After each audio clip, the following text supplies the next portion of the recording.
Full stack developer node JS और react JS के साथ अगर हम लोग करते हैं तो नॉन आईटी वालों के लिए सबसे बड़ा बेनिफिट ये होता है। ये वीडियो स्पेशली मैंने रिकॉर्ड किया है आज नॉन आईटी वाले लोगों के लिए।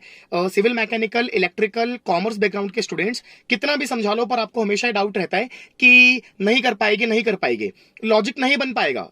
मतलब ये सोच आपके दिमाग में भर दी गई है या आपने खुद ने क्रिएट कर ली है कि आपका लॉजिक नहीं बन पाएगा। आप बाहर निकलो इस सोच के साथ, क्योंकि हम जावा या पाइथन या सी प्लस प्लस प्रोग्राम की बात नहीं कर रहे। आप आईटी में आना चाहते हो, आपको लॉजिक भी बनाने में प्रॉब्लम आ रही है, या आपको कोई कोडिंग ऐसी लैंग्वेज चूज करना है जहां पर आपको थोड़ा सा इंटरेस्ट आए, जहां पर आपको मजा आए करने में, तो मर्न स्टैक डेवलपर, जो मैं पहले आपसे एक वीडियो में क्लियर कर चुका हूं, मैंने वीडियो के नीचे आपको लिंक शेयर करी है कि मर्न स्टैक डेवलपर क्या होता है। दोस्तों देखिए, जो फुल स्टैक डेवलपर होता है विद पाइथन या विद जावा, वहां पर आपको बैकएंड में एक प्रोग्रामिंग लैंग्वेज चूज करनी होती है, और नो डाउट वहां पर आपको थोड़ा बहुत सी और सी प्लस प्लस का नॉलेज अगर नहीं है या है भी तो आपको मजा आएगा, नहीं है तो अपन उसको स्टार्ट कर सकते हैं, पर वहां पर लॉजिक बनाना पड़ेगा आपको। बट अगेन हम लोग यहां पर बात करते हैं मर्न स्टैक डेवलपर।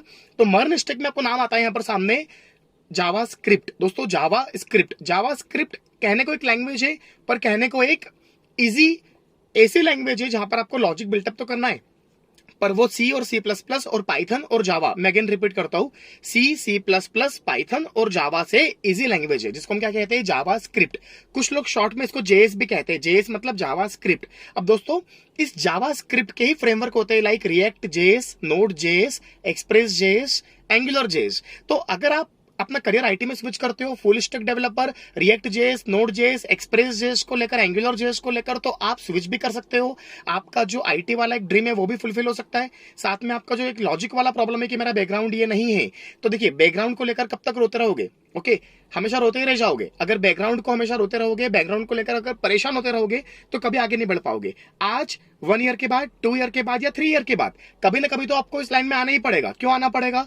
आपका ये कोई इंटरेस्ट नहीं, आपकी मजबूरी है। मजबूरी इसलिए है कि अगर पैसा कमाना है तो आपके सामने एक ही लाइन ओपन है आज की तारीख में, जो कि आईटी मतलब इंफॉर्मेशन टेक्नोलॉजी या फिर सॉफ्टवेयर इंडस्ट्री।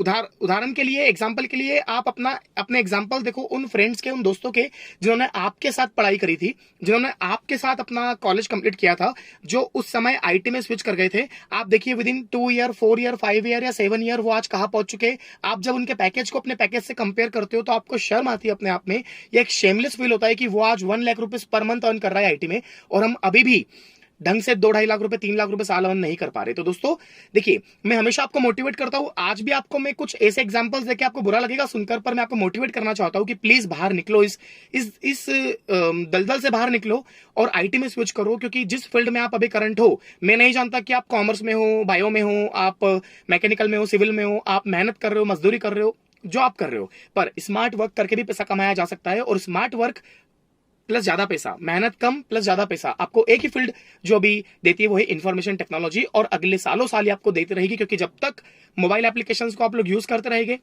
जब तक आप ऑनलाइन शॉपिंग करते रहेंगे, जब तक आपके हाथ में मोबाइल है, जब तक आप 4G के बाद 5G आएगा, फिर 6G आएगा, सालों साल ये टेक्नोलॉजीज कभी खत्म नहीं होने वाली। दोस्तों अगर आपको और कोई डाउट से क्वेरीज है कि मैं आईटी में कैसे स्विच करूं, मेरा गैप हो चुका है 2 ईयर, 3 ईयर, 4 ईयर, क्या अगर आपके मन में ऐसा डाउट है कि भाई मैं कंपनी में क्राइटेरिया से बाहर हो जाऊंगा, आपके मन में ऐसा लगता है, आपको डाउट कि भाई आईटी कंपनियां सिर्फ सीएसआईटी वालों को ही लेती है, तो ये आपकी थिंकिंग बहुत गलत है। कुछ कंपनीज क्राइटेरिया देखती है, पर बहुत सी कंपनीज ऐसी है जिन्हें नॉलेज चाहिए। उन्हें कोई फर्क नहीं पड़ता कि आप 12th हो, बीकॉम हो, बीबीए हो, या आपका एमबीए, बीबीए, या आपका मैकेनिकल, सिविल, इंजीनियरिंग की कौन सी ब्रांच है, कोई फर्क नहीं पड़ता। उन्हें क्या चाहिए? सिर्फ नॉलेज। अगर आपके पास नॉलेज है, अगर आपके पास स्किल्स है, अगर आपके पास एक पॉजिटिव एटीट्यूड है, कम्युनिकेशन तो इंप्रूव हो जाती है। दुनिया की कोई भी कोचिंग आपको इंग्लिश नहीं सिखा सकती। इंग्लिश बोलने से आती है, रटने से नहीं आती है। तो इंग्लिश और कम्युनिकेशन तो ऑटोमेटिकली आपको माहौल मिलेगा।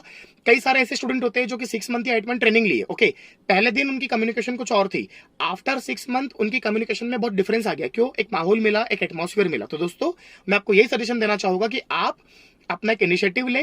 मेरी जहां हेल्प लगती सकती है मुझे बताएं आप, मैं आपको कहां हेल्प कर सकता हूं, कहां गाइड कर सकता हूं। नीचे मेरा नंबर दिया हुआ है, मुझे कॉल करें आप कभी भी, और व्हाट्सएप पे मैसेज करें। मैं आपको और गाइड कर सकता हूं कि how can you switch your career in IT. Thank you so much.